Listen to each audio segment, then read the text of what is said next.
राधे राधे, जय श्री कृष्णा। मैं हूं सुशील गोस्वामी। आप देख रहे हैं तिलक पत्रिका।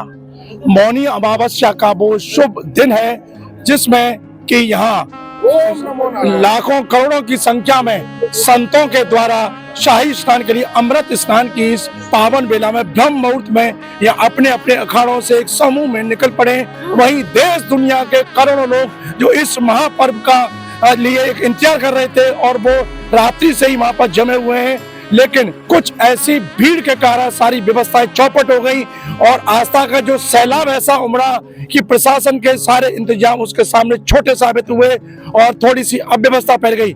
इसी के साथ प्रशासन ने फिर निर्णय लिया है कि जो शाही स्नान अमृत स्नान के लिए संतों के जो अखाड़े जा रहे हैं उनको कुछ समय के लिए रोक दिया गया है। मेरे साथ यहाँ जगत गुरु मौजूद है चूना अखाड़े से। आइए उनसे जाने कि अब आगे का क्या क्रम रहेगा। राजी, आपका परिचय। मैं जगत गुरु सूर्याचार्य कृष्ण देवानंद गिरी महाराज, सूर्यपीठ मुरली मंदिर द्वारका, जूना अखाड़ा के प्रमुख जगत गुरु। पब्लिक का, प्रशासन का प्रेशर इतना जोर हुआ कि यहाँ 20 से 25 करोड़ लोग आए हैं और 20 से 25 करोड़ आदमी आने के बाद पब्लिक को हैंडल करना प्रशासन के बस का ही नहीं है। जब अंदाज इतना नहीं था, अंदाज था कि 5 करोड़ आ जाएंगे, तो योगी जी ने 10 करोड़ की व्यवस्था रखी थी। ये भीड़ और ज्यादा आ गई और भीड़ जो है ये सर्वतोपरि ये 144 साल के बाद आया हुआ कुंभ था और इसकी जो महती है ये मौनी अमावस में श्रेष्ठ महती है। जी।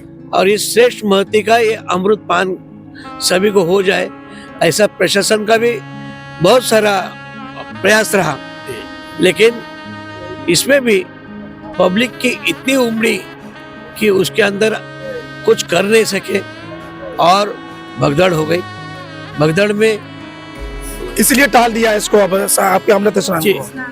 भगदड़ के कारण हम संतों को ऐसा लगा कि हमने स्नान रथ पर करना उचित नहीं है, इसलिए व्यवस्था में सहयोग करना चाहिए। व्यवस्था में सहयोग करना चाहिए, इसलिए हम अखाड़े में विचार विमर्श करने के लिए जा रहे हैं।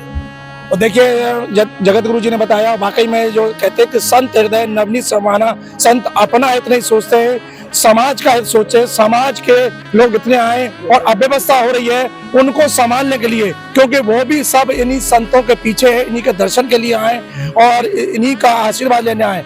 तो ये एक हमने वानगी दिखाई है। ऐसे ही सभी अखाड़ों के संत हैं, जैसे सबसे पहले महानिर्वाणी द्वारा स्नान करना था और उसके बाद फिर निरंजनी अखाड़ा, जूना अखाड़ा, तो सभी अपने अखाड़ों में जाके आगे की क्या प्लानिंग होगी, क्या रणनीति होगी, उसके लिए फिलहाल अभी सब यहाँ पर यथावत स्थिति बनाए हुए हैं और जो संगम पर जो भीड़ है उसको प्रशासन द्वारा वहां निकालने का प्रयास किया जा रहा है। क्यों आपाधापी में हर कोई चाहता था कि इस अमृत वेला में हम भी डुबकी लगाएं और भीड़ को ये अंदाज नहीं था और वहाँ बहुत ज्यादा भीड़ पहुंच गई, लेकिन उसको संभालने के लिए ये जो महाराज जी ने जो बताया, यही सभी अखाड़े के संतों का निर्णय।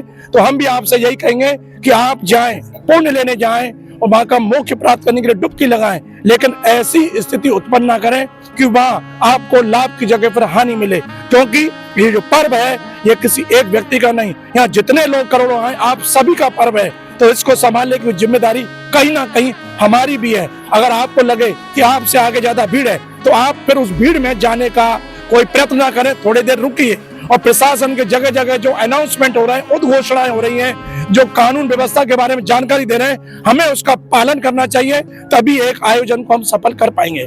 तिलक पत्रिका के लिए अपने साथी कैमरा पर्सन रिंकू वर्मा के साथ प्रयागराज से मैं सुशील गोस्वामी।